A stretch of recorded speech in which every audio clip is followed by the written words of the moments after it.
Hey, hey, hey, how are you? Nice to see you guys. Thank you for coming into the video log live stream. Happy Friday. It's 10 o'clock East Coast, dog. Holla. You looking good. You looking good. You looking sexy. Look at you. Look at you. Ooh, ooh, ooh. Ooh. Oh, man, this is a lot of fun. Hey, I'm glad you're here. I'm very glad you're here.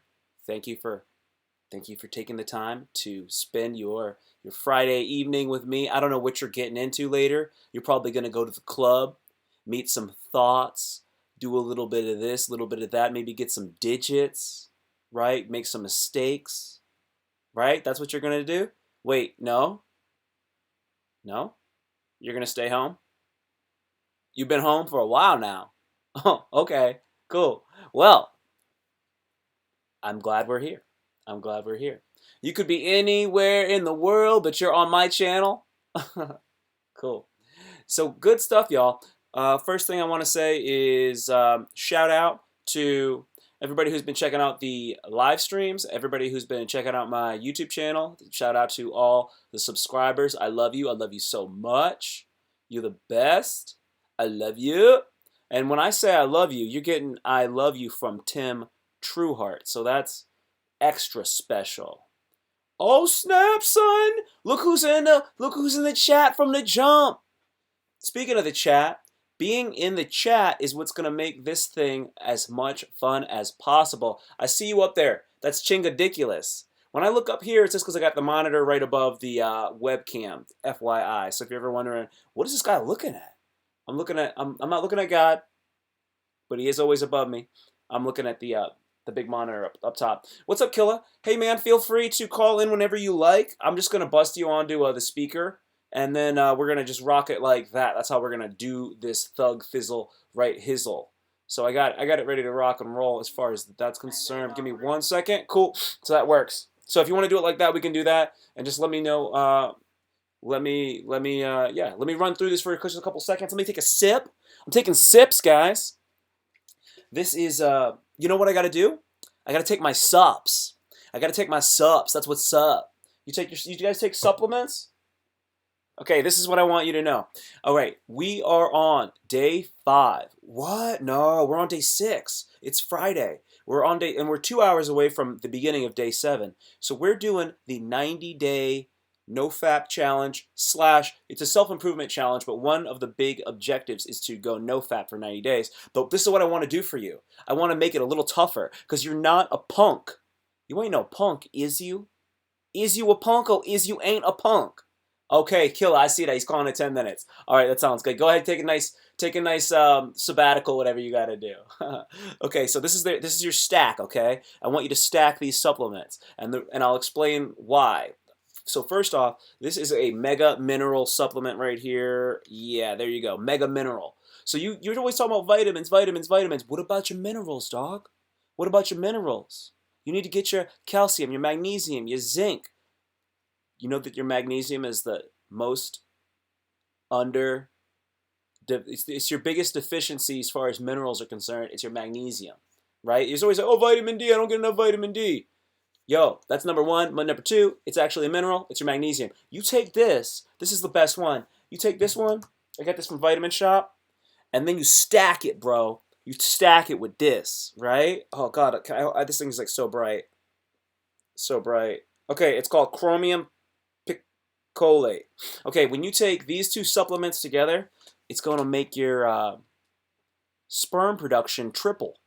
How do you like that? You like that? I think you like that. Now, the reason why we're going to do that is because this is going to accelerate the effects of the no-fap. So when you're doing no-fap, right? So the thing is, you're doing no-fap so that you are building up testosterone because you're not ejaculating, right? So while you're building up this the sperm, testosterone's going up, and you can't jerk off. So what I'm doing is I'm actually telling you to take this, and what this is going to do is it's going to accelerate your ability to make sperm. And what that's going to do is it's going to make you even more full, right? It's just extra gangster. I'm just saying, let's just do that. Why not just do it? So here, I got my pills. Pills are good. Wow. Oh, It's in my throat. It's in my throat. That's what she said, right? Okay, cool. So I took my sups. Got another sup for us to take. It's called Long Jack, MHT, Maca, Horny Goatweed, Tribulus Testeralis, Testris. We're taking them. We're taking them all, bro. All right, you're supposed to take 2. I'm going to take 1. I'm just going to take 1. Last thing you want to do is go to sleep with a bunch of extra testosterone in your body, right? No, you do. It's one of the first things you want to do because my body's going to just be building that up, dog.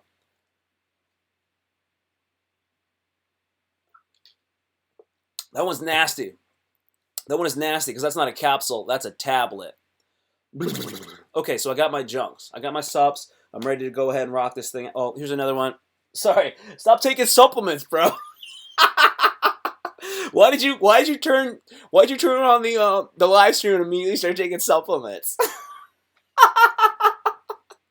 Oh god. 5-HTP. So this is a mood enhancer. This is what you take the day after you go out raving. I haven't even opened this junk yet. I'm opening this up for you guys. This is an unboxing. It's an unbottling is what it is. Okay. Now this is 100 milligrams. I actually usually only take 50 milligrams. So this shit's probably going to have me happy as hell. This is going to be real happy. Okay. Because we're going to go deep. We're going to go deep. I'm going to do this live stream as long as I possibly can. We're going to build some momentum with it. It's Friday. You ain't got no job. And you ain't got shit to do. Hey, man. Hey, man. What's up, Chris Tucker? Sweet. Okay, let's go ahead and let's do some... I did my shout-outs right off the bat. Shouting y'all out. I appreciate you. Now let's jump into some notes. Y'all chilling? Are y'all chilling? If you're chilling, go ahead and hit the thumbs up. If you're in the outskirts, hit the thumbs up. You chilling in the hood? Are we chilling? Are you chilling? Oh, we chilling. Oh, Tim Trueheart? Oh, yeah. We chilling. We doing these live streams Monday through Friday at 2 p.m., Friday night at 10 p.m., Sunday we're going to do another one at 7 p.m. I just keep putting myself out there. This girl was on Twitter recently, right? And this is what she said. She said, I think I might have to start doing some live stream booty shaking to make some money. And I was going to tweet at her. I didn't tweet, but I was going to tweet this. Live streams are tough. You know, you got to announce it multiple times before you do it. And you got to treat it like you're trying to get chose by a Saudi prince with that oil money. Good luck, girl. That's what it's like. Every time you do a live stream, it's like a first date. And I tell you what, I think this date's going well. Yeah, you cute. Anyway, you guys been doing the Zoom a lot? The Zoom conversations are wild, right? Those are ridiculous. Those are ridiculous. You know what? I'm going to wait for Jacob. We'll talk about Zoom in there. Oh, snap. I will tell you this.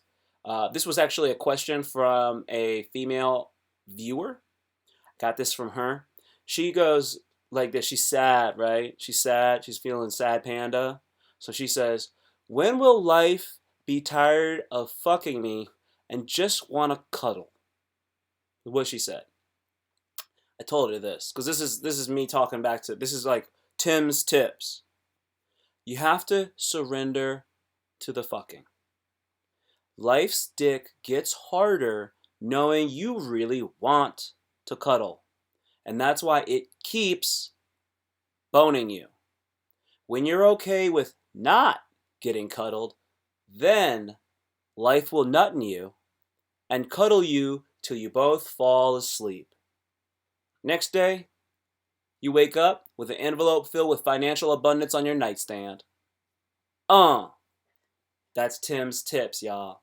I hope that helps you on your way. You have to surrender to it and not make that thing be an issue. And then when it becomes a non-issue, it will not be an issue. And then magically what you want will come to you. That's what I'm saying. That is what I'm saying. Okay. So, we're going to come back to this. I have a couple segments ready for this. I'm going to wait till we get a couple more viewers in the chat before we start playing these games, because I definitely have some games available to you. Black pill.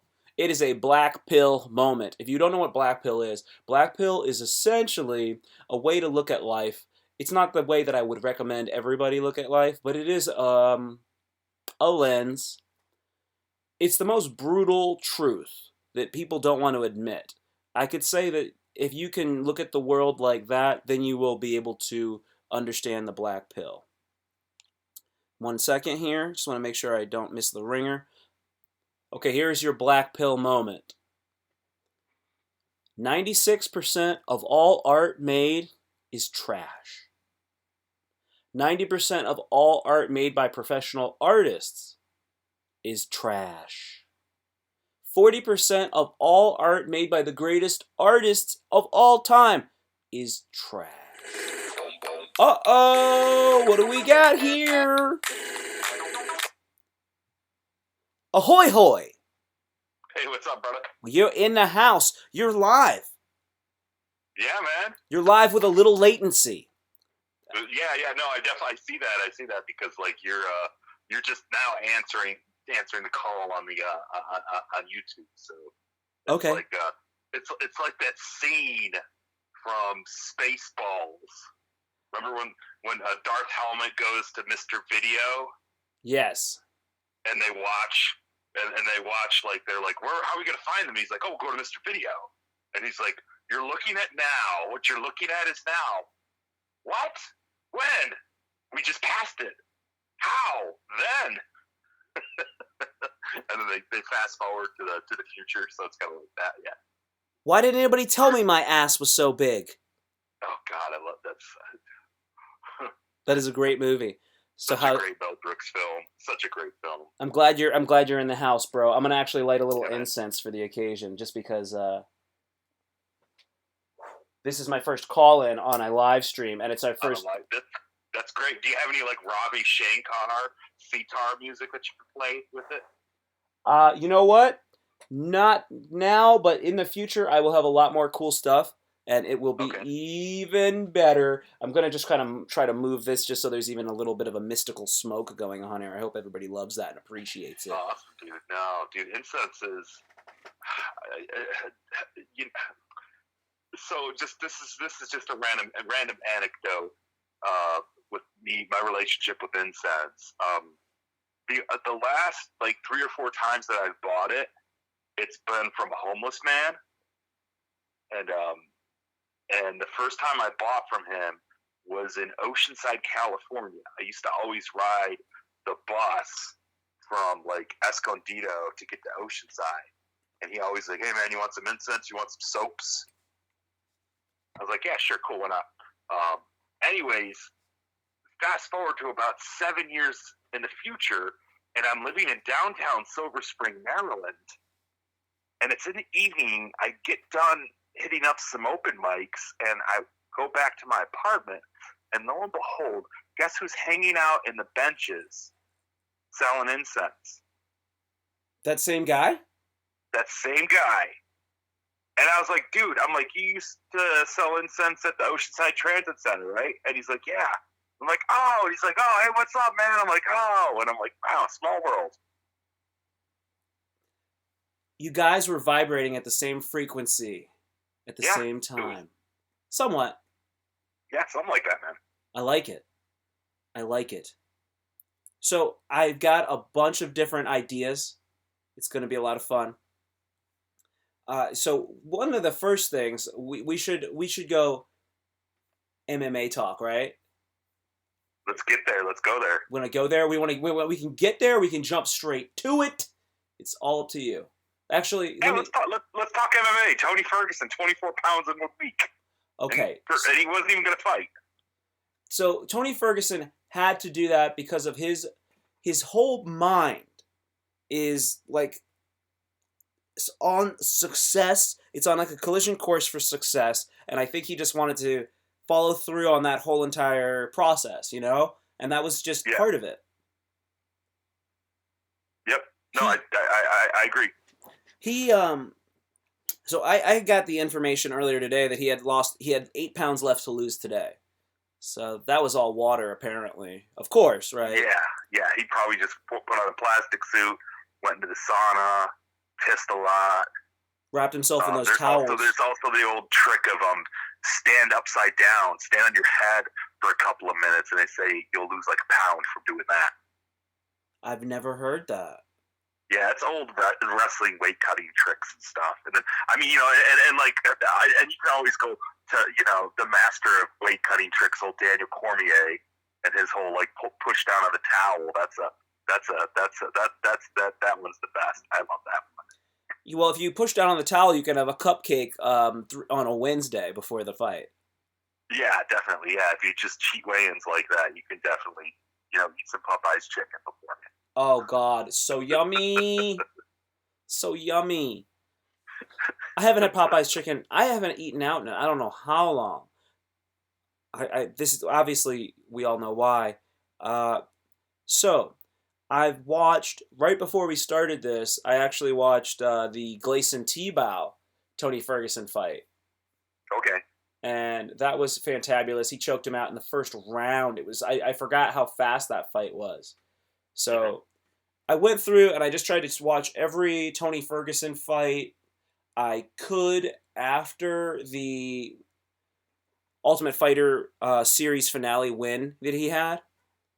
So he hasn't gotten to the point of like the Forrest Griffin yet or the Michael Bisping where he's an Ultimate Fighter winner and then UFC champion, but he's right there. He's right there at the bit. And I saw him. So I saw these are the fights I watched. I watched him fight Lando Venata.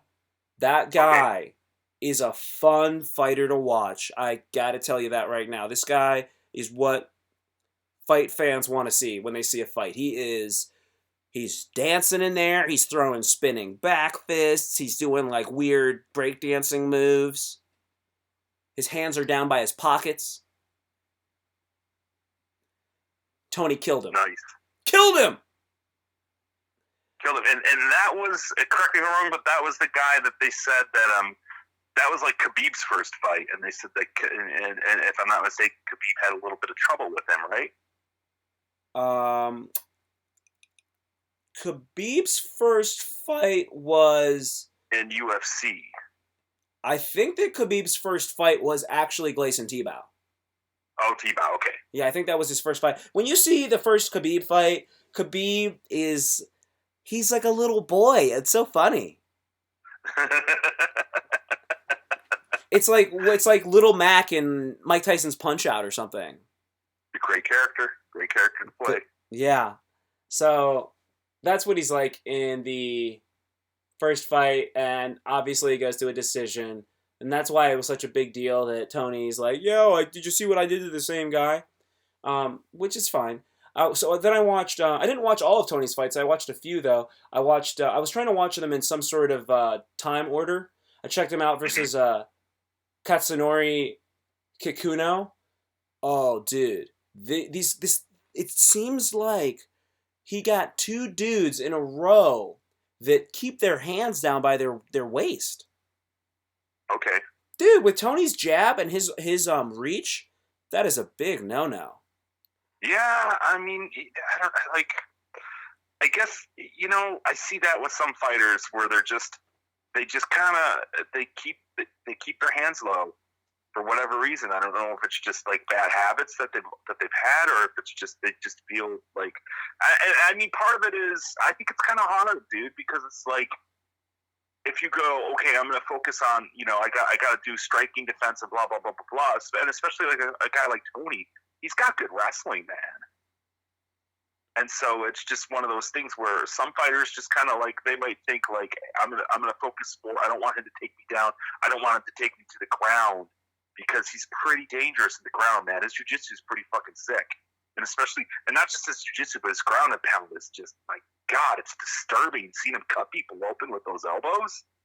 And so it might be just people might like game plan like, hey, I'm going to focus less on avoiding strikes. They may feel confident in their striking and say, I can go toe to toe. I'm going to drop my hands low to defend against takedowns. I don't know. That could be it, or it's just like maybe that's their habit that they have. Who knows? So there's so many components. Yeah. One of the things that I've noticed is I've seen fighters that will keep their hands low and try to keep a little distance from, when they're not like within full striking range, or maybe they're within like kicking range. If the guy wants to throw a head kick or something, they can kind of like move their head out of the way, and they'll keep their hands down just to conserve that energy from having to keep it up. So I've seen that. And then also, obviously, you said it right because like you can keep your hands down, you can avoid the takedown if they go for one. But these guys were kind of doing that weird kind of karate style, you know. Okay, Um, like a little, Wonder Boy kind of does the same thing with, yep. It's so that's the Katsunori Kikono. He had this weird kick I heard about. I guess they call it like a. I guess it's called a crescent kick, but some stylists actually consider they call a different kick a crescent kick. But hmm he never even had a chance to do it because he got knocked out so badly with a right hook that when his head hit the ground, it bounced up, then bounced again. His head hit the ground twice. So it's like he fell down on his back, and then his head goes bam, and then it bounces, and then goes bam again. He knocked him straight Damn, out. that's fucking awesome, dude. Oh God, I was like, whoa! And then when they played it in slow motion, I watched it, and I was like, wait, I thought his head hit. Oh, there it is. I was like, wait, I thought it hit twice. Oh, okay, it was because it did. It had to bounce, then up, then bounce again.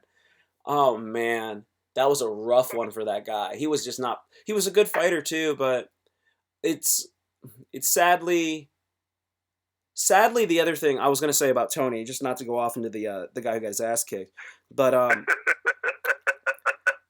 I like to diverge, but I don't want to diverge too much. So Tony's also got this thing where I'm gonna punch you in the face, jab, jab, jab, jab, jab, and I think Dustin Poirier's got another really great jab like that. But as far as like the jab in the lightweight division at the high levels, it's Tony and Dustin with that damn jab. And Tony's punching Yeah. in the face, punching in the face, punching in the face, and then he keeps that forward pressure so much and he keeps his feet flat. So I'm going to be pressuring you, pressuring you, pressuring you. So you're on your heels the whole time, but because you're on your heels, you can't really throw a good punch off your heels. But me, I'm Okay. going forward on you so much that I can actually, once I go forward, you're on the back leg. Now I can plant my foot and throw a good jab. And he's doing that. Then these guys are just like, oh my God. And they kind of get tired because they're running so much that then they lean forward and then he goes for the Darce. Yeah, man. Oh God, he will go for the Darce and then he will drop all the way down to the ground. And he'll just It's hold you just, there. yeah. I definitely I appreciate his style. This is so like he's creative and dynamic, man. Um, he's just like I mean, God, like his gas tank. I know Khabib's got a tank, but I think Tony's is better, dude. Right. I do.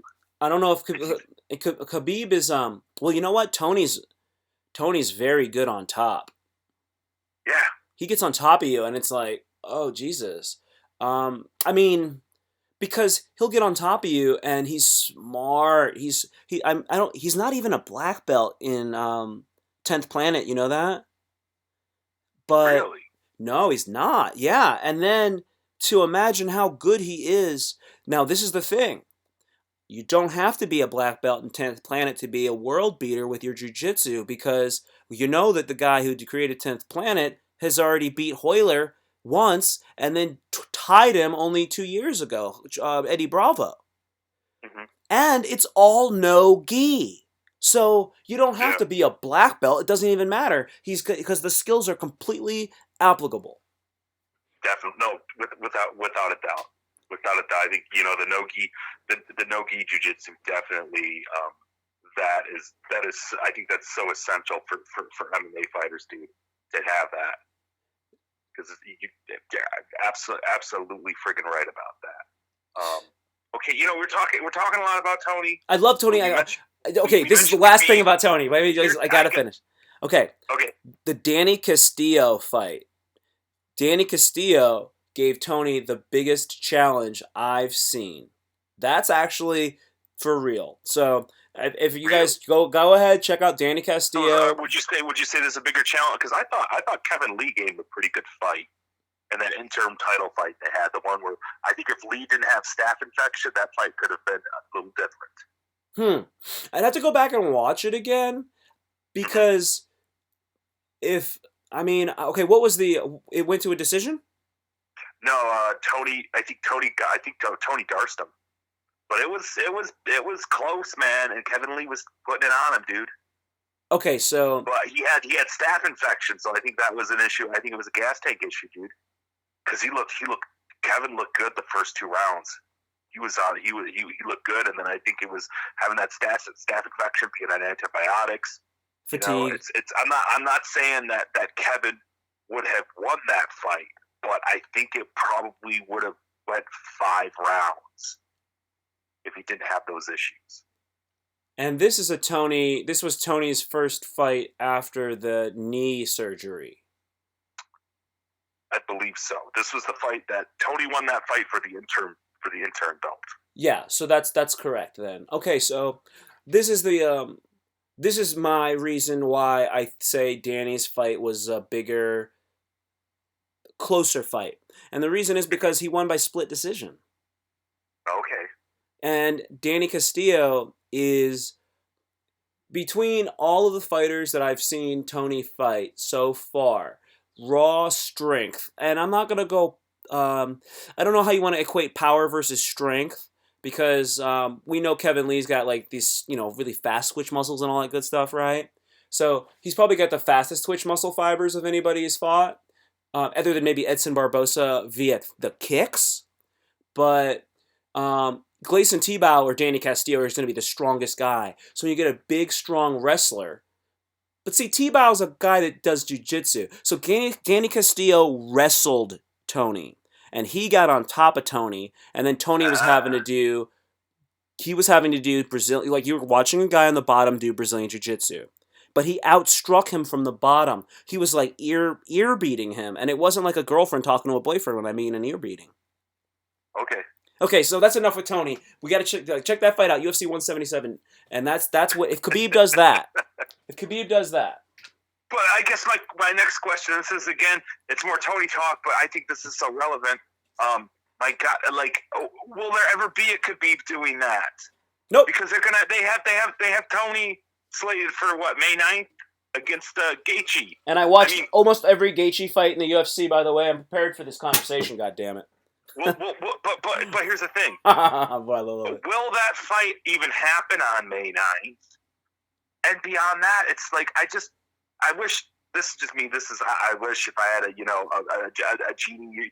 You're my genie in a lamp. It's kind of culturally appropriate because you're a brown man. Oh, so yes. That's cool. I'm wearing a Baja. But just stop matching Tony up against people. Only match him up against Khabib. Match him up against Khabib on May 9th, even if he can't make it. Just stop. Stop with this. Like, that's the fight that needs to be made. And maybe I don't know, maybe Dana has this idea of, like, I'm going to keep putting that off, so the next time Joey Diaz goes on the Rogan podcast, he can just do his Khabib rant, which would be beautiful because I loved it. I think that was to me, that's the shiny moment of the Joe Rogan Experience MMA podcast. But that's the fight that has to be made at that weight class, man. I think that's the fight of this decade. I agree, and we spoke about this before. The way that it shook out and the way that it looks is that Justin's going to fight Tony. They're going to make Tony be that company man. They're going to give Tony the short end of the stick. And then Conor will fight Khabib. And Dana will get what he wants. And that is what it seems like it's going to shake up to be. I know it's not right for Tony's sake or for the fans' sake. The thing the big winner here is Justin. He's the biggest winner here. Also, the other thing, it's a bummer. Not so much a bummer. You know that Dustin Poirier's out there, and he said he's ready to rock and roll too.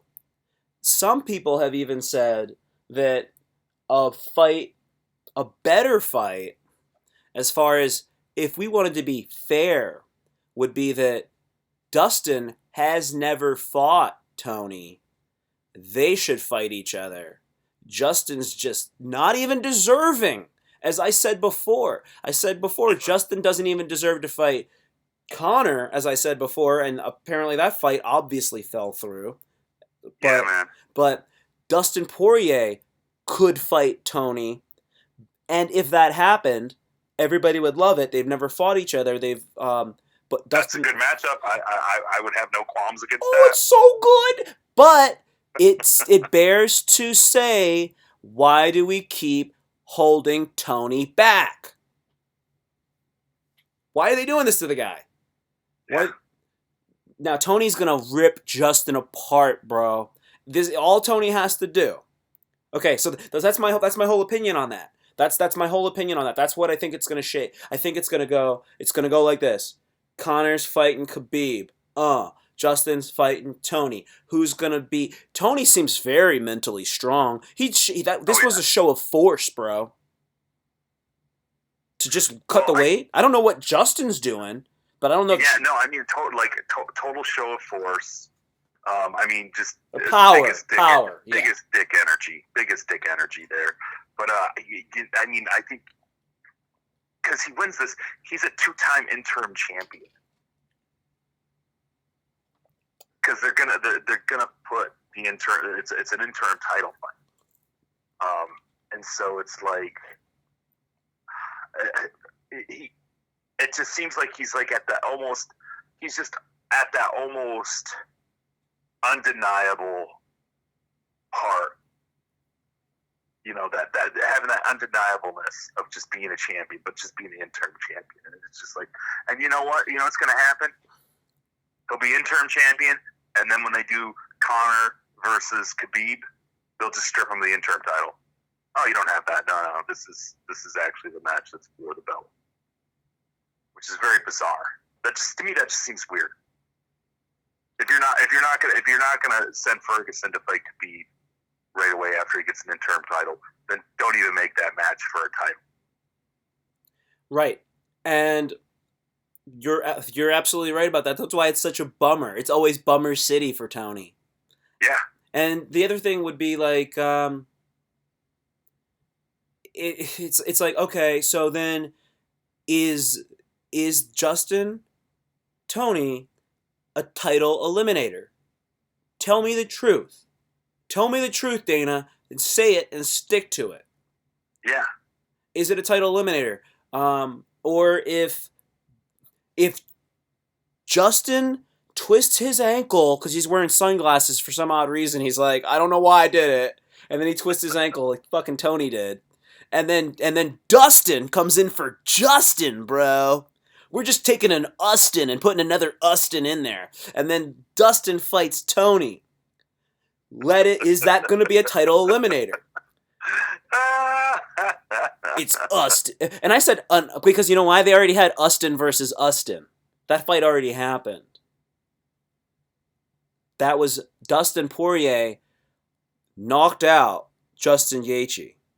Yes. And you know what? That was a good one. That was the thing, was because I remember when I was really, really high on Mike Perry.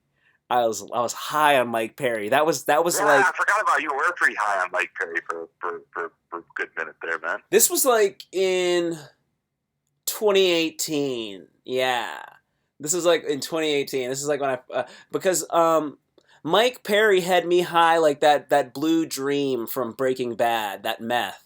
I was like that kind of high on Mike Perry, and but then he had some losses. And now he is not the fighter that he was. And the thing is that, as I said, Justin Gaethje is 4-2 in the UFC, and I saw his 2 losses, and they were both in a row, and they were both knockouts. So, yeah, man. He doesn't, like, if he fights that way against Tony, then the only issue that Tony has to worry about with Justin Gaethje is Justin Gaethje's leg kicks. Have you seen these leg kicks? No. Oh, God. Oh, God. Okay, so this is what I want to tell you. You know Edson Barbosa? Oh, yeah. Okay. Okay, now I know that you know that Edson Barbosa is the fastest kicker you'll ever see. Fastest Oh switch God, kick and fastest spinning kick, right? We'll yes, give him without a that. doubt. I'm not going to say it's the most powerful kick. I mean, Dennis Seaver might have like the most powerful spinning back kick, but whatever. So, for real though, because he's just a goddamn fire hydrant. Oh yeah. So we'll go with this. Justin Gaethje, all around best leg kicker.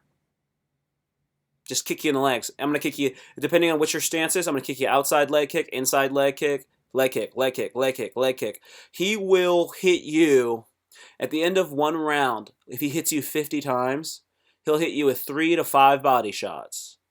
About Really? Yeah, he'll hit you with 3 to 5 body shots. He'll hit you with 12 to 20 headshots, Okay. and then the rest of it's leg kicks. He'll hit you with minimum of 20 leg kicks. And Okay. he can hit you with a leg kick inside of a phone booth.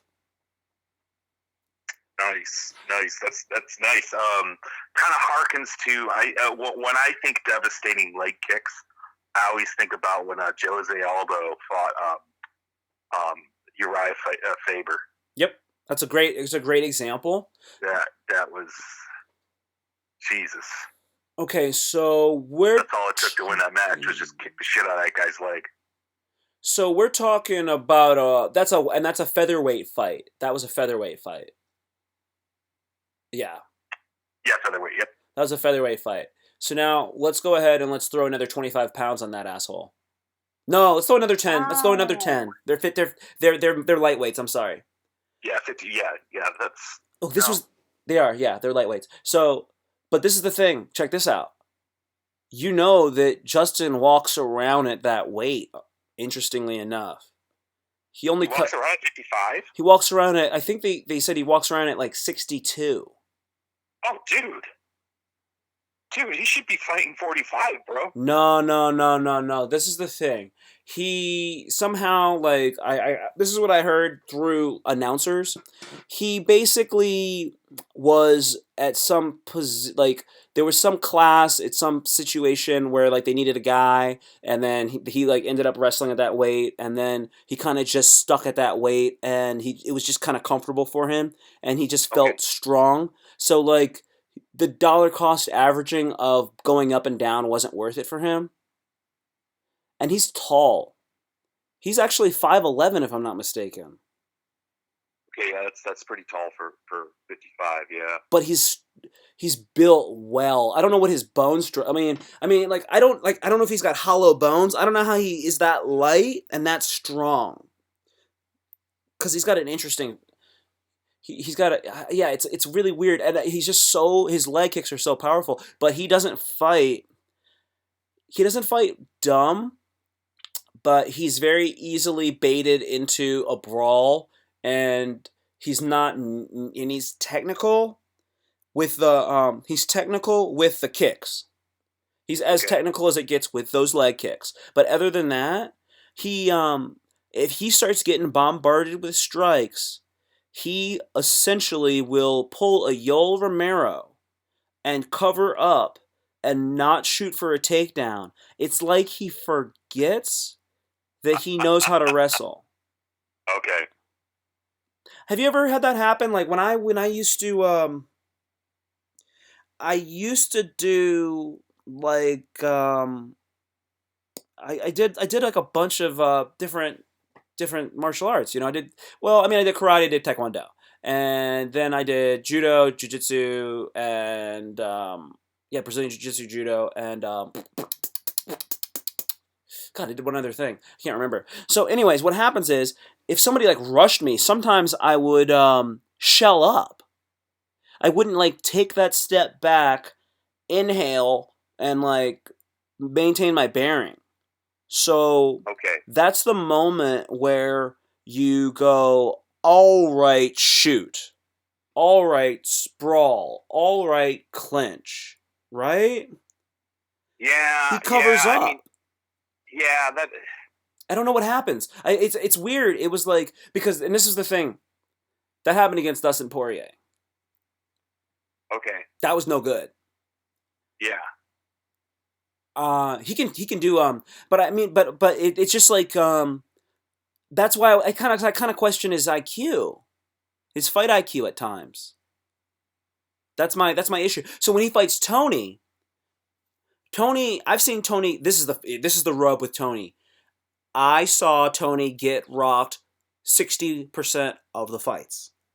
So that if Hmm. he fights 5 times, he's getting rocked. He's getting rocked, and he's on his feet. I see him get rocked and knocked down with punches in the three Yeah. of those fights. He gets knocked down. And then he's on the ground and he's doing all sorts of Imanari rolls and going for knee bar to heel hook to inverted triangle to arm bar to omoplata. And now he's back on top of you and he's going for a Darce fucking choke.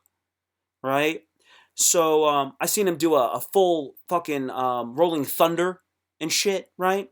So Hmm. when he goes against Gaethje, if Gaethje doesn't connect with him, because remember, we got to think about these motherfuckers' reach. If he goes against Gaethje and he takes his time and he starts calculating and downloading all Gaethje's movements and shit and doing some fucking mathematics in his head, you know, Tony's jab is gonna fuck Gaethje's face up. This, this is what's up. So I will bet money on Tony. I bet on that fight. I would bet $75 on Tony. Okay, you put some paper down. I I like put I that. I put like 70 that. I put 75 on Tony. I probably shouldn't put that much, but I've been really watching a lot of Tony. Now this is the one fight that I really want you to check out when you get a chance, all right? Okay. It's the Dustin Poirier fight versus you, I remember seeing highlights of Gaethje and Poirier, and that looked pretty. You got fucking rocked, man. he got hit and it was like when you hear gangbanger talk about the first time they ever actually saw somebody get murdered. They're like, yo, dog, you know how you see it in the movies and the guy gets hit and he just drops? It ain't even like that in real life. The guy gets hit and all of a sudden he's kind of just looks like he's real tired and sleepy. And then he kind of slouches, but he's still standing up and then he slowly falls down. So he gets hit with that. He gets hit with the was it a knee? I think he hit him with a knee. Hmm. And then he kind of like let go of him and then he started just bending to the left and he like kind of like bent over and just kind of fell from there. The fight though, it's him versus Eddie Alvarez. Okay. Eddie Alvarez beat him. And that Eddie Alvarez win was great because you saw you saw Justin Gaethje deliver those leg kicks as I said he would, and just turn. He was flamingoing his fucking leg, but not backwards, but laterally, hitting that guy, and his leg was going. I was like, dude, I don't think there's that much. I don't think that's that much bend and toggle in the medial aspect of a knee joint. If you know what I'm saying, right? Yeah, Yeah, I don't think your knee's supposed to go laterally like that. Because this thing was like it's not that Eddie wasn't checking him. It's not that Eddie wasn't checking him. It's that he would hit him and Eddie would throw like an overhand, right? So Eddie would yeah, throw this overhand and it would be like an overhand right with his strong hand, his left leg's in the front, and then Justin Gaethje's throwing a right low leg kick at his left leg, and his left foot's planted for power, and then boom, he hits him because the leg kick is so hard and so fast it gets there before the punch. Fucking crazy, man. But Eddie fucking beat him. You watch that fight. But the thing is, I dare to say because Eddie's not even there. He's in Japan now. I dare to say Tony Ferguson he's as tough in a different way. yes. Yeah. So that's my assertion on that whole thing. Totally agree. So hey, dude, you got me for 10 more minutes. If you want to keep talking UFC, I'm totally cool with that. If you want to switch subjects, Dude. hey, this is your platform. I'm just letting you know I got 10 minutes left. Dude, we crushed. We crushed. Oh, what? Purple Yoda. Hey, what's up, Purple Yoda? Dude, I don't even know Purple Yoda. Holla. I don't either. Holla, holla, holla. Okay, so we crushed that. We crushed that MMA stuff, dude. Yeah, we really did. Okay, so yeah, I'm good on UFC. Let's go ahead and I was thinking so how are those Zoom mics going? As I know you're about to go do Dude, that now. yeah, they're different. I think that's. I think it's not. It's definitely a, you hear, and you listen to the Rogan podcast, Tim Dillon's podcast, and they kind of poo poo on Zoom open mics and on doing stand up comedy on Zoom, and I'll be honest, I don't think Zoom is a good. I don't think virtual stuff, Zoom, Instagram Live, Facebook Live.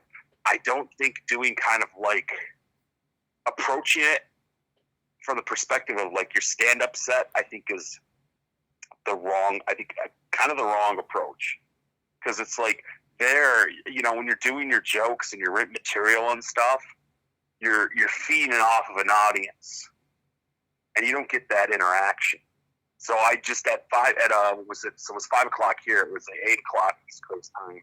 I did a show on Zoom with it's called ASAP. I think it's called Armed Services Art Partnership. It's some sort of organization. It's an organization for vets and active duty military and spouses of military, and they do like comedy boot camps and all that stuff. They do comedy shows and all that. I do it. It's kind of corny because it's very like clean comedy, and a lot of the performers kind of, for lack of better words, they're new, so they're not that good. But I'm like, hey, they always have an audience. So they had like 60 people, like audience watching it. But it wasn't like it was set up differently than like the Zoom mics that you and I were on, where it was like everyone could hear and you could hear them laughing and stuff. The way that they did it was they have kind of like Zoom has a speaker spotlight view where the attendees are muted. They're just watching. Huh. So my approach to doing this stuff is I kind of treat it more like kind of, I guess, and I don't even podcast, but I just kind of consider it like doing a podcast. Yeah. Yeah, just I can see that. Rant and ramble.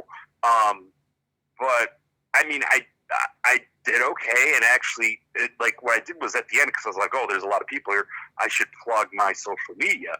And so on my phone, I made an image with my, with my handle, and then the Instagram logo, the Twitter logo, and the YouTube logo, and it had to had to invert it, because like when I showed on the screen, normal it'd be backwards. So I did that. But I had actually one person in the audience actually like DM me on Instagram and was like, hey, I enjoyed your stuff. Your essential workers bit was funny. So, I mean, that feedback kind of says, well, I guess I didn't suck that bad. I don't know how bad, I don't know how good it was. I don't know how bad it was. Yeah, I get it.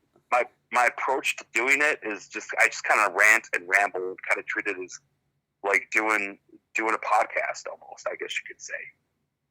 When I see the audience, I really have an ability to deliver the material more, with more like connectedness to the material.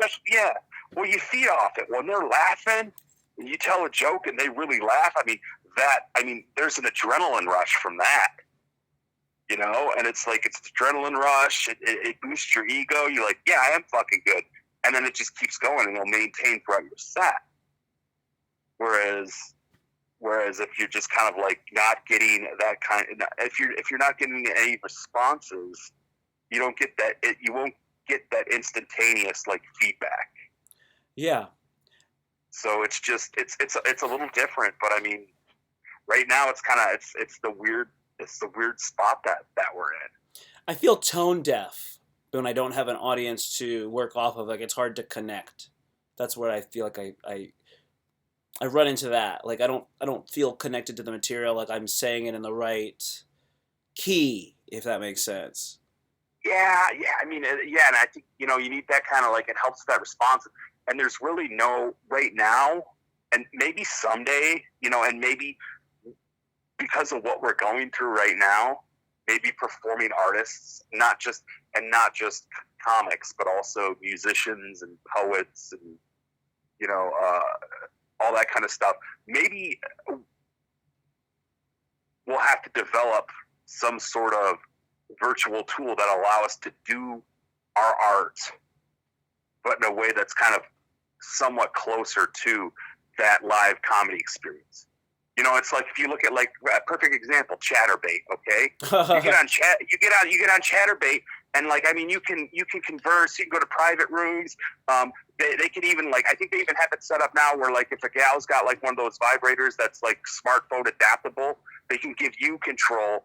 You, the viewer, the John, give you control of the butt plug that vibrates. Whoa, is that right? So yeah, I mean it's like, but like I mean that's expected from that. But it's like essentially ChatterBait is just kind of like it's just a new generation of the arcade booths in the porn stores. Interesting. You know, that's what it is. But it's like technology has developed that further.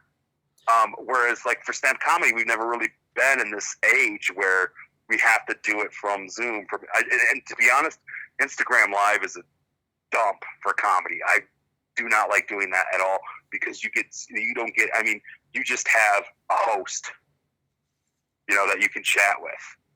I've never done it. Yeah. Have you? So I think it's better to just do. If I'm going to do an Instagram Live, I'm just going to like bullshit with the host. I'm not going to be like, oh yeah, boy, you know, a rabbi, a priest, and a Native American shaman go into a bar. You know, it's like that's to me that's the hokey stuff. But I think that you can do stuff virtually with comedy. It's just I think you have to really think about your approach and how you're delivering. Yeah, when I do my work now, I'm focusing on the streaming and the YouTube. So I'm going to expand my streaming stuff into a Twitch because there's actually people doing stand-up on Twitch. So Okay. I'm going to, continue to... I'm actually just working on developing my chops. Kind of like what you're doing, you know? Yeah. I mean, like with Zoom, right? Like everybody that's on Zoom is like figuring this out. It's kind of like a little bit of you're like a prospector, right? Looking for gold or something. I don't know. Yeah. And I mean, there is some stuff like, some stuff that I like about Zoom is because I can always see my face. So it's like I'm seeing my face, and so I'm getting better ideas on facial expressions, eye contact. Are my eyes too squinty? Do I have to like make them more, pronounced? Stuff like that. I'm recording them. A lot of the mics I do, there's a record function in Zoom, but if you're not the host, it doesn't allow you to do that. But there's an easy screen capture record on PowerPoint. So what I'll do is I'll record that, and I have a microphone, so it's recording my voice. And so I'm treating it like the past about week and a half, I'm treating it more as like I'm just doing a podcast. And so I'm not engaging with anyone that's in the virtual like audience per se, like the other comics. I'm just kind of like riffing and ranting, and I've been recording that, and I'm starting to cut it up, and I think I'm going to start posting some random rant videos because I feel like I got some decent bits in there. It's some decent random rants.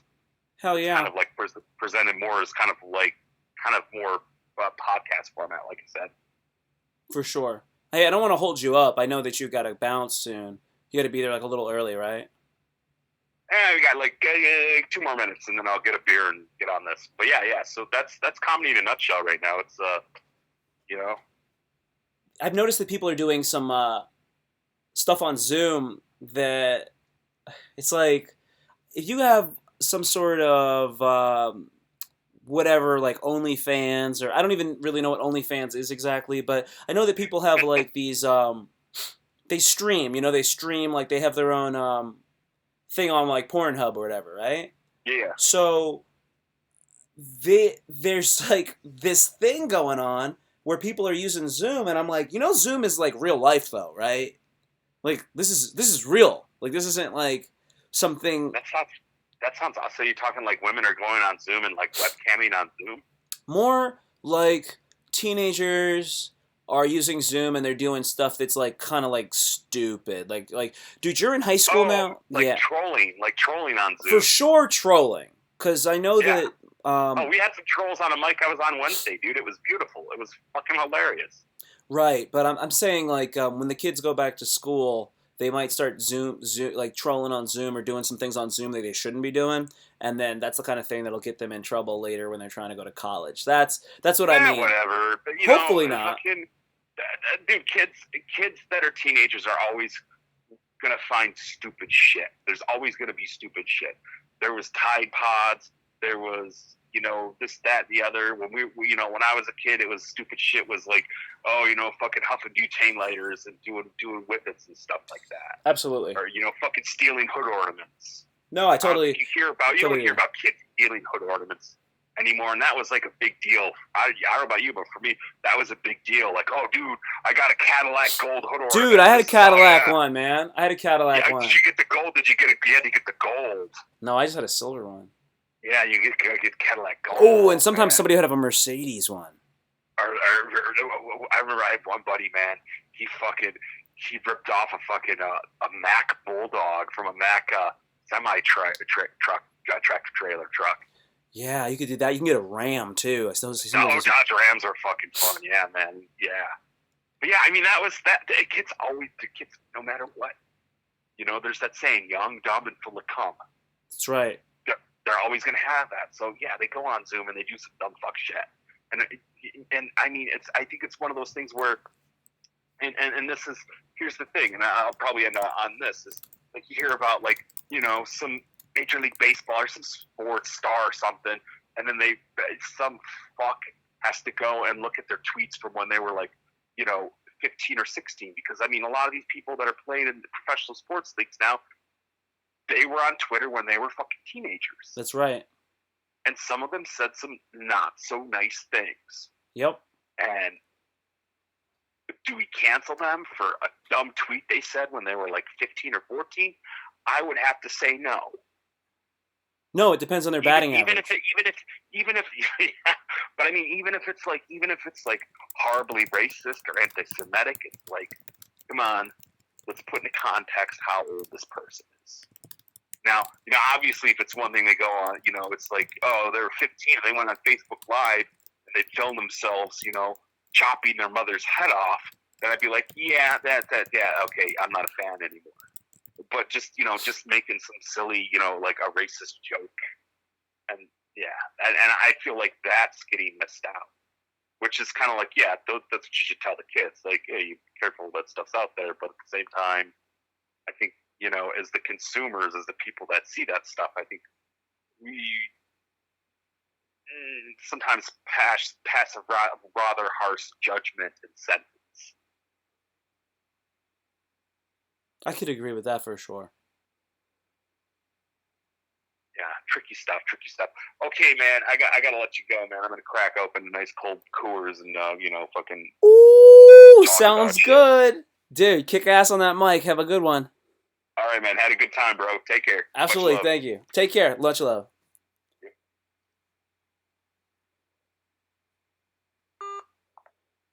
Beautiful. Beautiful.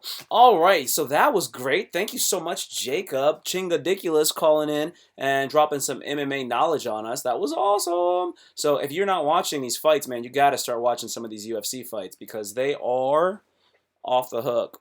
Justin Gaethje, amazing. Tony Ferguson, amazing. Apparently they're going to be fighting on May 9th. Don't know where. Don't know where yet, but I'll be there to watch it. As far as visually, I will watch it. Purple Yoda, are you in the house or did you bounce? Purple Yoda, if you're in the house, if you're still here, hit a 1 on the live stream just so I know who's still in the house. Gosh, man, I am loving this. It is amazing to have somebody call in. That was the first time that I had a caller call in on any of these live streams. I'm going to start doing that regularly, and I'm going to do Q&As and stuff like that. If people want to, I'll put the number out, and if people want to call in, I think that'll be a lot of fun. Just keep it as interactive as possible. So that's something that I look forward to in the future. And this is just my first week live streaming, and it seems like I've grown so much just in 1 week. Speaking of Zoom, I was talking to Jacob about Zoom. Talking about Zoom, live streaming, all that.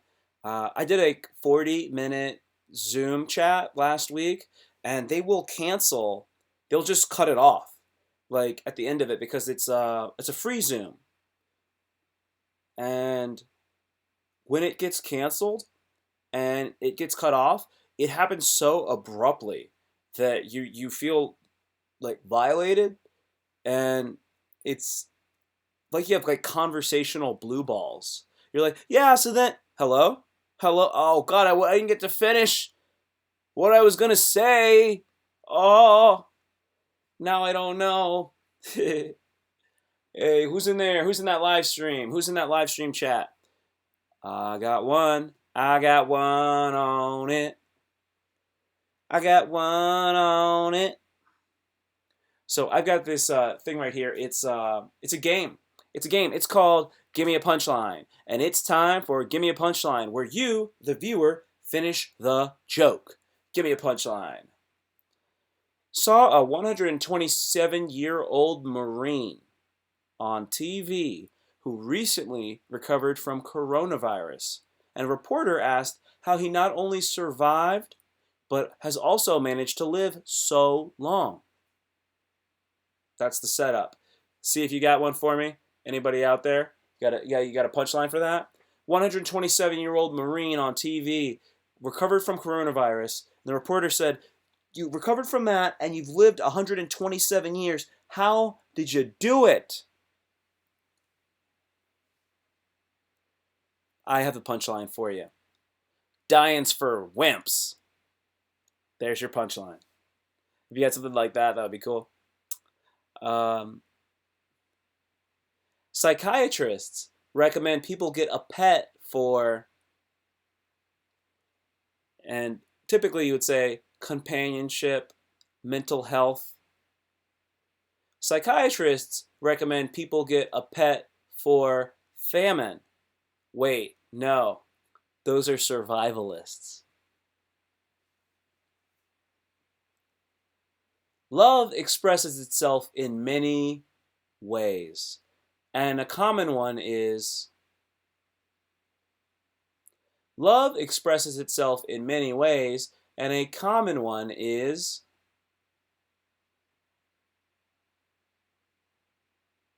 homicide. Right, what do you want? What do you want? Here's another one. MacGyver only has 3 things available to make an improvised sex toy for a very picky woman. What 3 things does MacGyver have?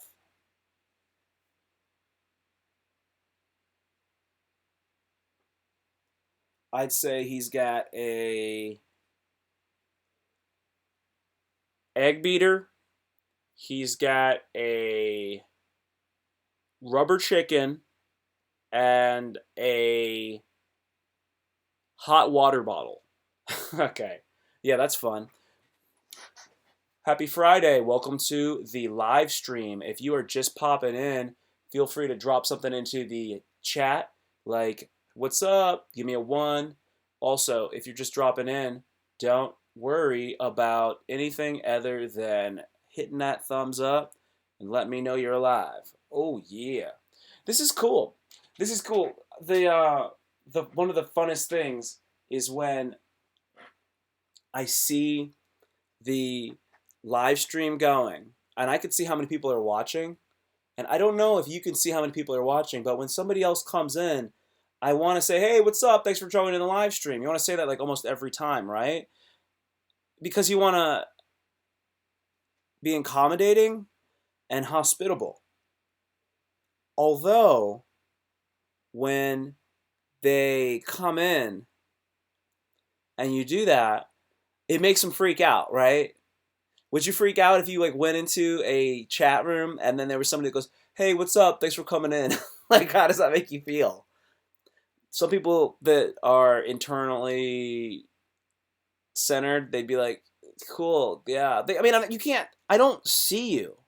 I don't see you. You know that, right? So when you do that, it's just kind of odd. They see my face and then they go, "Nah, I'm cool. I'm not interested in what this guy's talking about. I'm not interested." See, that's the other thing. You can like say something. I guess you can rewind it and then you can see what. I don't know if they can rewind it yet or if they have to just keep going forward. I'm not sure how it works. I am actually not sure about that. I said this. I had a whole bunch of other jokes. I'm not gonna go through those jokes. It's been an hour and 5. Um, yeah, that's cool. I did 64 more minutes.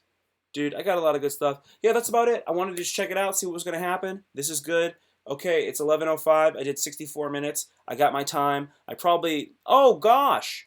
Oh, gosh. Everything's getting better and better. The moment you think, nah, I quit. The moment you think, nah, I quit, then you know what happens? More fun. More fun. Can't stop. Can't stop. Bumping and grinding. That's what we're doing on Friday night. Bumping and grinding and moving and shaking. I'm gonna give you replies. These are replies to my YouTube channel in the comment section. These are replies to videos. So this is what one guy says. One guy goes, "A lot of younger men will awaken and see this injustice in the dating market for men. It's even hard for average guys now, with social media making it even harder. There will be more incels. And also, not just feminist women are the problem. Women are all the same. And it seems men don't have a grip on society anymore. Women do and have all the power socially and can do no wrong. And as for being philosophical, I am very much like that. But my so-called little friends I have call me weird because I am deep pondering thinking and it scares away blue-pilled guys. Women are scared of it because they want to stay in their little blue-pilled Disney movie bubble and not expand their opinions of things because it doesn't follow the norm. Because it is realistic, I feel everyone should strive to be a Neo in the Matrix and not another agent." That is a reply that I got for a video I made where I was saying that black pill incels are not they're not spiritual enough and they don't have they're not philosophical. And I said that because they're all nihilists and that's gross. And that's what this guy was saying. He was God, yeah, these guys are just bummed out. They're real bummed out a lot. And that was one of the comments I got from these dudes. I'll tell you one thing. The thing about the dating market and being out there and being a young guy, it's got to be tough, but it's really hard for someone who's young to know how to operate out there when they haven't had a chance to learn from good sources. Because as it stands right now, like you know, you need an old uncle that knows what's up to teach you stuff if you're a guy. Because, a lot of the guys, they just don't learn anything correctly. They don't know how to talk to people. And you would think that they could figure it out naturally, but that would require critical thinking, which they don't teach in school. I think they don't really give you any real critical thinking until you get to college and you have to start pondering things. So you got a young guy and he's just trying to take a test. That's what he's doing. So he's just trying to study to get whatever grade he's trying to get just so he can get into the university. And then that's it. And then he's getting all sorts of other negative information as he's moving forward. He's not getting good information as it is. He's not able to think critically about it. And he's also just a young guy. There's no one there to teach these young guys. So they have to go online and find it out from like a YouTuber that says, "Hey man, I got the answers. I got all the answers, man. Listen to me." And they just try to find the most convincing one, the one with the most followers, the one with the most pizzazz, pretty much, right? The one that looks like them. And that's what they do. And that's tough. Or, God, this is the worst. This is the worst. Young dudes will watch. Can we talk? Hello, please talk to me. I need help. What's up, dude? Is it dude? Lady? Gentleman? What do you need help with? What do you need help with, yo? Let me know. Let me know. I missed you. Oh, sorry. I totally missed you. Yeah. Oh, goodness. Sorry. Gosh, I missed that the thing. I'm not into. I'm going in. I'm going end it. I'm going to end it. I'm getting bullied and beat. You're getting bullied and beat. Are you getting bullied? You're getting bullied by people online, and you're getting hit physically. Because if you're getting bullied online, block them. Block them immediately. If you're getting beaten, you're getting beaten. I laughed. Oh my god, I laughed just then. If you're getting beaten, you gotta start taking some martial arts classes. You gotta learn how to stand up for yourself. You gotta learn to not walk the same way. No, in real life. In real life, yeah, yeah. Have you taken any? Have you? You got to start studying some martial arts. You got to start doing some things to make yourself more assertive. You have to.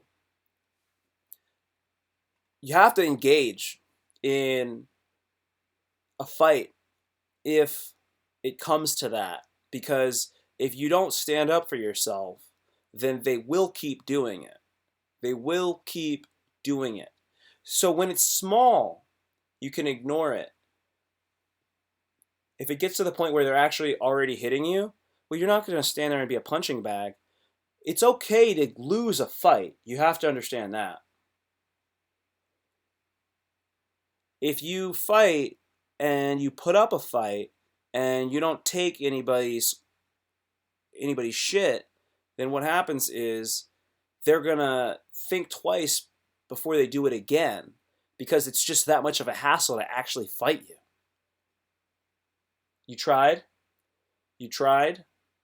Have you How old are you? How old are you?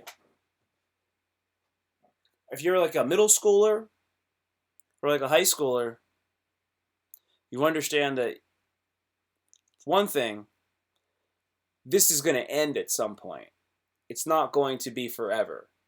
And I know that your world is, let's see how, you're 14. Okay, great. So you're 14. So you're like a freshman, or you're like year 9 or 10. I guess if you're in like one of those different kind of schools. Like I don't know if you're in an American or not. So do you play any sports? Because if you play sports, then you want to hang out with the people that are on your team that you play sports with, and then you can kind of click up with them and stick with your teammates.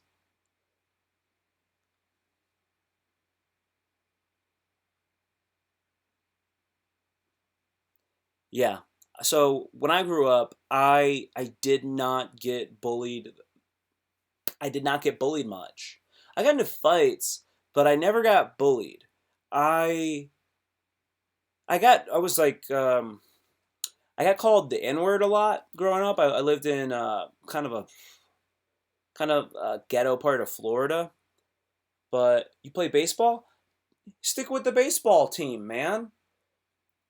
When you're on a team, your team has got a mixture of races on it. I would imagine there's probably like some Hispanic guys, some black guys. There's a mix, right?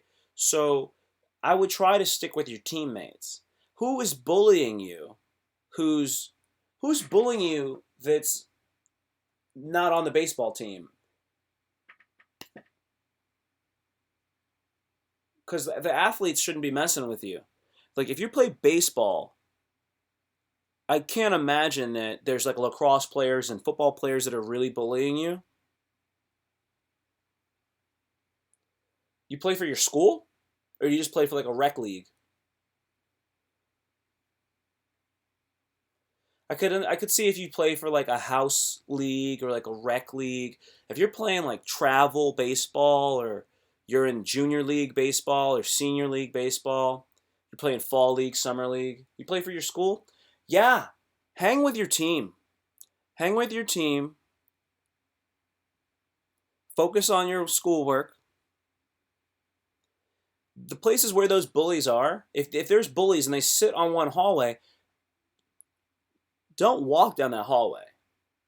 But you're not walking down that hallway, you're not avoiding walking down that hallway because you're afraid of them. You're avoiding them because they're annoying and because you don't have time to be distracted from what you're trying to do. You're trying to become a better student, a better athlete, a better child to your parents. That's what your focus is. And if you're out there and you're playing baseball, so you're not playing softball, so you're a guy. Don't focus on the girls. Focus on becoming a good baseball player and a good student, and the girls will come to you. They will come to you when you're fully on your purpose and you're doing well in school. There's going to be some girl, and she's going to need some help with her schoolwork, and she might not really need help with her schoolwork, but she's going to see that you're focused and you know what's up in class. Like when you're a good student and you're respectful of your teachers, that's still attractive. It's not bad to be a good student, and it's not uncool to be liked by your teachers. You already have a girlfriend? Dude, if you already have a girlfriend, yeah. You're doing great. You're doing great. Are you really getting bullied, or you just got into a fight? Because if you got into a fight, you got into a fight. But if you're regularly getting bullied, that's a different thing. If you already have a girlfriend, that's awesome. Don't get one-itis. I hope you know what one-itis is. Because one-itis will wreck you.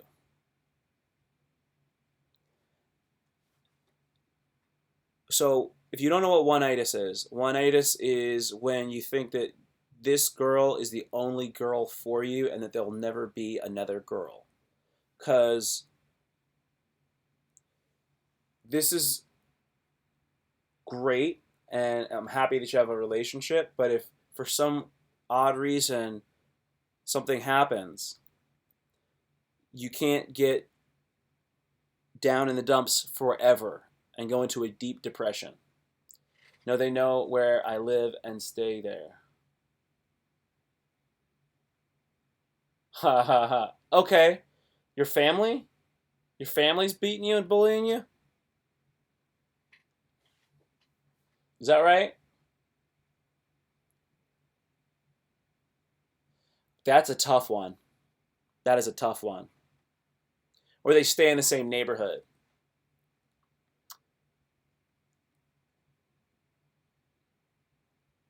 No, it's not your family. Yeah, it's just some people that live in your neighborhood. Oh gosh,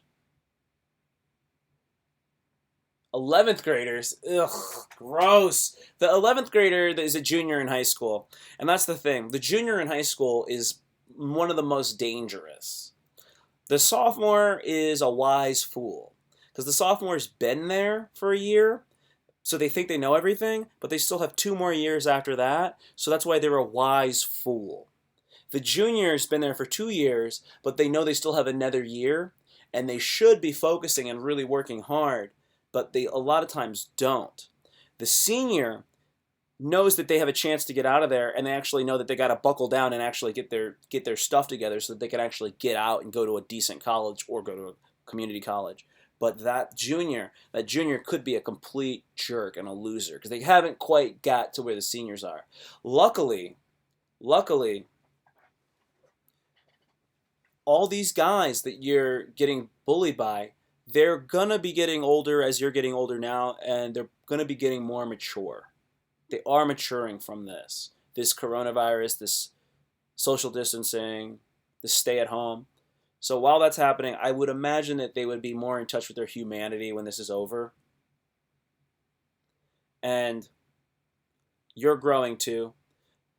Keep watching the videos that you see on YouTube about avoiding bullies. Definitely watch these. There's a guy named Jocko Willink, and he talks about people getting bullied.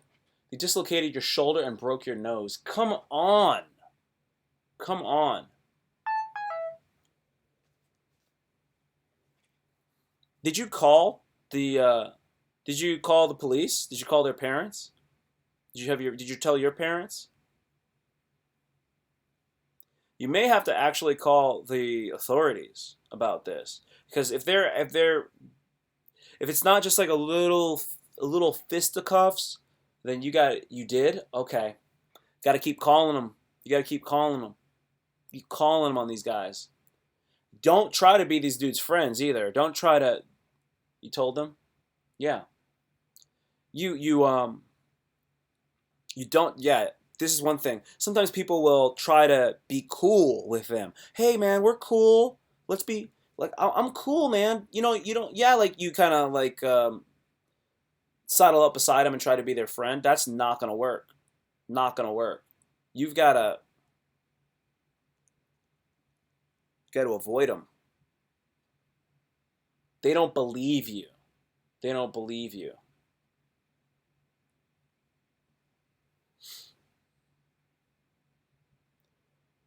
What do you want to happen?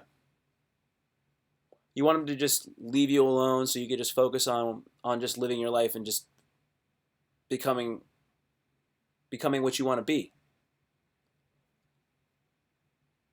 These guys are screwed up. These are screwed up guys. They're screwed up guys and they're damaged. You're dealing with very damaged people. And they think it's okay to bully a 14-year-old. They're 16. They should be able to drive cars and whatnot, and they're bullying you. It's really gross.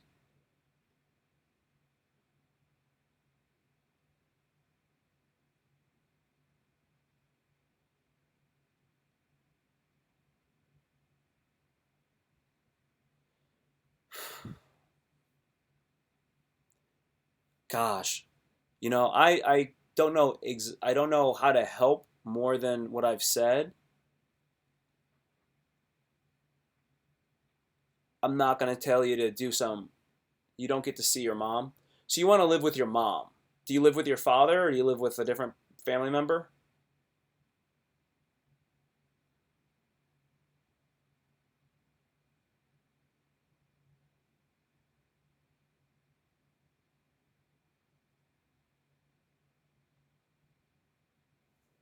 See, these guys, yeah, they're damaged people.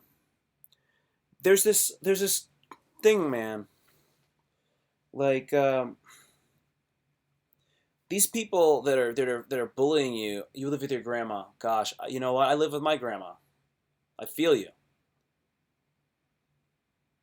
She took you from your mom, and you want to live with your mom. Your grandma. I'm sure your grandma loves you, and I'm sure your grandma wants the best for you. Where do you live in? Do you live in a city like a tough town?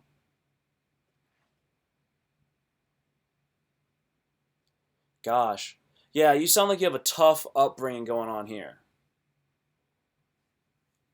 I really want the best for you. These guys, man, I can't understand. I don't understand the bullying. I did not. Yeah, I'm having trouble because I never got bullied when I was younger.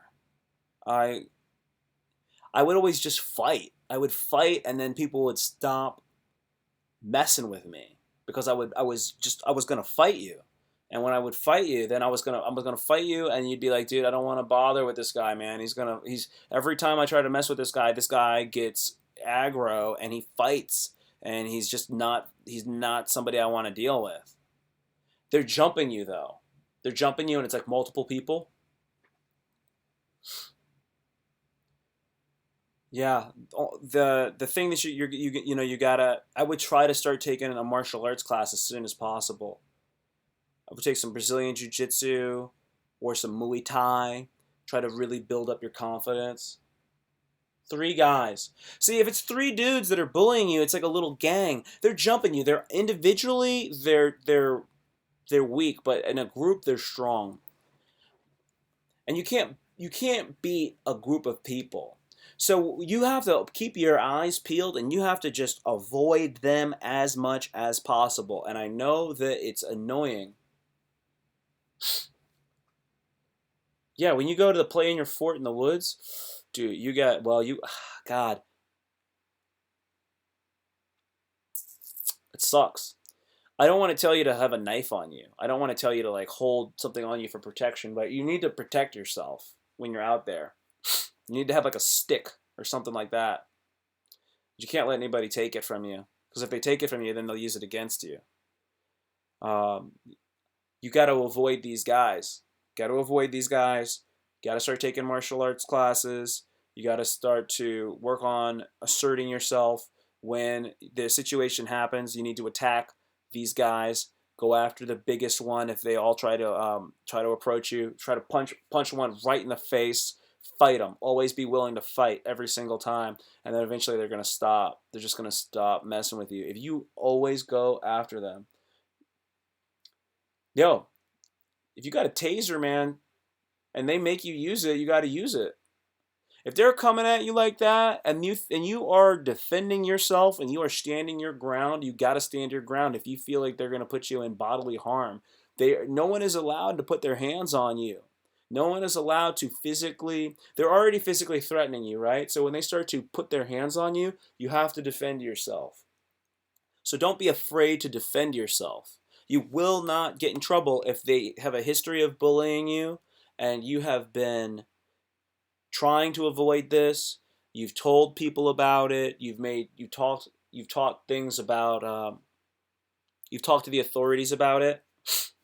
You should find out what school they go to. And you should tell their counselor. You should tell their teachers as well, because they're not allowed to be doing that off school grounds, because that's unsatisfactory conduct of a student in that school. So if they're not, unless they're and if they're dropouts, go to the police. Go to the police. You know where they hang out? Tell the police. They'll send a patrol car over.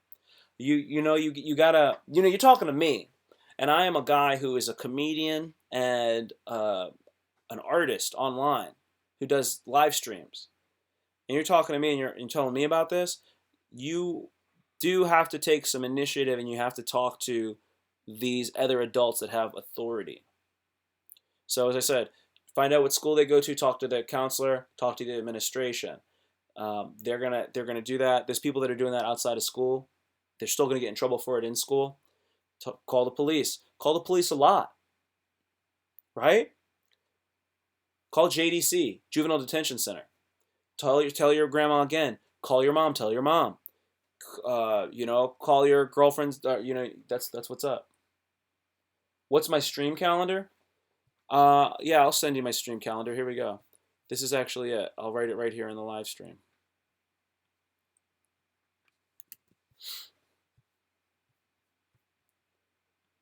Please like and subscribe if you could. Boom. Those are the days that I stream. Yeah, so I've been streaming for almost 90 minutes right now. Hey, thank you for checking this out. I really, really hope that you resolve this and soon. And it's good because you won't be seeing these guys for a while. Stay safe. Avoid the COVID-19. Take care of your grandma. You want to be a good grandson. Be a good grandson. Be a good boyfriend. Be a good baseball player. Be a good student. Read books. Read as many books as you can. Avoid things that make you feel guilty and make you feel shameful. If things make you feel guilty when you do them, don't do those things, because those things weigh you down, and you need to have a light soul. I hope this helps you a lot. R6 Craze. I hope this helps you a lot. And I'm about to bounce. Thank you so much for checking out the live stream. It means a lot to me. You are cool, and I hope to see you again soon. Please like, please subscribe. I really appreciate it. Have a great night. Peace.